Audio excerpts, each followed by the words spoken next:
ಹುತ್ತಕ್ಕೆ ಹಾಲೆರೆಯುವ ಬದಲಾಗಿ ಬಡ ಮಕ್ಕಳಿಗೆ ಮತ್ತು ರೋಗಿಗಳಿಗೆ ಹಾಲು ವಿತರಿಸಿ ನಾಗರ ಪಂಚಮಿ ಆಚರಿಸಿ ಎಂಬ ವಿನೂತನ ಕಾರ್ಯಕ್ರಮವನ್ನ ಮಾನವ ಬಂಧುತ್ವ ವೇದಿಕೆ ರಾಜ್ಯದಾದ್ಯಂತ ಹಮ್ಮಿಕೊಂಡಿದೆ ಎಂದು ಪ್ರಕಟಣೆಯಲ್ಲಿ ತಿಳಿಸಲಾಗಿದೆ. ಸಂಚಾಲಕ ರಾಜೇಶ್ ಮಿತ್ರ ನೇತೃತ್ವದಲ್ಲಿ ವೇದಿಕೆಯ ಕಾರ್ಯಕರ್ತರು ಇಂದು ಸ್ಥಳೀಯ ವೃದ್ಧಾಶ್ರಮ ಮತ್ತು ಮಕ್ಕಳಿಗೆ ಹಾಲು ವಿತರಿಸುವ ಮೂಲಕ ವಿಶಿಷ್ಟ ರೀತಿಯಲ್ಲಿ ನಾಗರ ಪಂಚಮಿ ಆಚರಿಸಿದರು. ರಾಜ್ಯದಲ್ಲಿ ಪ್ರತಿ ವರ್ಷ ಸುಮಾರು 40,000ಕ್ಕೂ ಹೆಚ್ಚು ಮಕ್ಕಳು ಅಪೌಷ್ಟಿಕತೆಯಿಂದ ಮರಣ ಹೊಂದುತ್ತಾರೆ. ಹಬ್ಬದ ಕಾರಣದಿಂದ ಕೋಟ್ಯಂತರ ರೂಪಾಯಿ ಹಾಲು ವ್ಯರ್ಥವಾಗ್ತಾ ಇದ್ದು, ಬಡ ಮಕ್ಕಳಿಗೆ ರೋಗಿಗಳಿಗೆ ಹಾಲು ವಿತರಿಸುವ ಕಾರ್ಯಕ್ರಮ ರಾಜ್ಯದಾದ್ಯಂತ ಹಮ್ಮಿಕೊಳ್ಳಲಾಗಿದೆ ಎಂದು ತಿಳಿಸಲಾಗಿದೆ. ಬಸ್ ಹಾಗೂ ಬೈಕ್ ನಡುವೆ ಡಿಕ್ಕಿ ಸಂಭವಿಸಿ ಬೈಕ್ ಸವಾರ ಸಾವನ್ನಪ್ಪಿದ ಘಟನೆ ಸಿದ್ದಾಪುರ ತಾಲೂಕಿನ ನಿಲ್ಕುಂದ ತಂಡಾಗುಂಡಿ ಕ್ರಾಸ್ ಬಳಿ ನಡೆದಿದೆ. ಶಿಗ್ಗಾಂವ್ ತಾಲೂಕಿನ ರಾಮನಕೊಪ್ಪದ ನಿವಾಸಿ 25 ವರ್ಷದ ಅನಿಲ್ ಹರಿಜನ್ ಮೃತ ಯುವಕ. ಇನ್ನು ಬೈಕ್ನಲ್ಲಿದ್ದ ಸಹಸವಾರ ಹಾನಗಲ್ ತಾಲೂಕಿನ ಬಸವರಾಜ್ ಬಾಣದ್ ಗಂಭೀರವಾಗಿ ಗಾಯಗೊಂಡಿದ್ದು ಆಸ್ಪತ್ರೆಗೆ ದಾಖಲಿಸಿ ಹೆಚ್ಚಿನ ಚಿಕಿತ್ಸೆ ನೀಡಲಾಗ್ತಾ ಇದೆ. ಉಂಚಳ್ಳಿ ಫಾಲ್ಸ್ ನೋಡಲು 6 ಯುವಕರು 3 ಬೈಕ್ನಲ್ಲಿ ತೆರಳಿದ್ದ ವೇಳೆ ಈ ದುರ್ಘಟನೆ ಸಂಭವಿಸಿದೆ.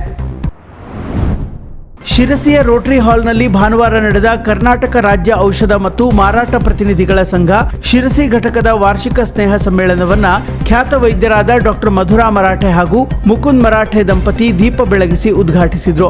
ಸ್ಕಾಡ್ವೇಸ್ ಕಾರ್ಯನಿರ್ವಾಹಕ ನಿರ್ದೇಶಕ ಡಾಕ್ಟರ್ ವೆಂಕಟೇಶ್ ನಾಯಕ್ ಸಭೆಯನ್ನ ಉದ್ದೇಶಿಸಿ ಮಾತನಾಡಿ ಸಂಘಟನೆಯ ಹೋರಾಟಕ್ಕೆ ನೈತಿಕ ಬೆಂಬಲ ಸೂಚಿಸಿದ್ರು. ಕಂಪನಿಗಳಿಗೆ ನಮ್ಮ ಅನಿವಾರ್ಯತೆ ಸೃಷ್ಟಿಯಾಗುವ ಹಾಗೆ ಕೆಲಸ ಮಾಡಿ ತೋರಿಸಬೇಕು ಎಂದು ಸದಸ್ಯರನ್ನ ಪ್ರೋತ್ಸಾಹಿಸಿ ಶುಭ ಹಾರೈಸಿದ್ರು.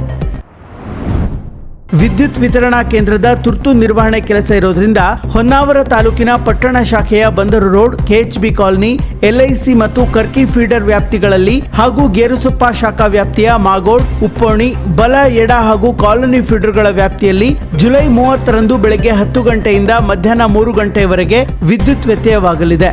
ಗ್ರಾಹಕರು ಸಹಕರಿಸುವಂತೆ ಹೊನ್ನಾವರ ಉಪವಿಭಾಗದ ಸಹಾಯಕ ಕಾರ್ಯನಿರ್ವಾಹಕ ಇಂಜಿನಿಯರ್ ಪ್ರಕಟಣೆಯಲ್ಲಿ ತಿಳಿಸಿದ್ದಾರೆ.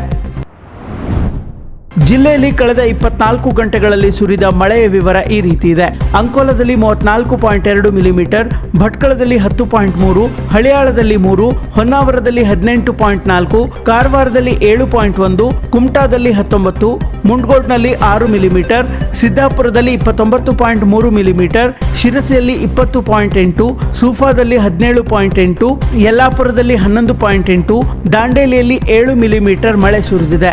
6 ಮನೆಗಳಿಗೆ ಸಂಪೂರ್ಣ ಹಾನಿಯಾಗಿದೆ ಎಂದು ಪ್ರಕಟಣೆಯಲ್ಲಿ ತಿಳಿಸಲಾಗಿದೆ.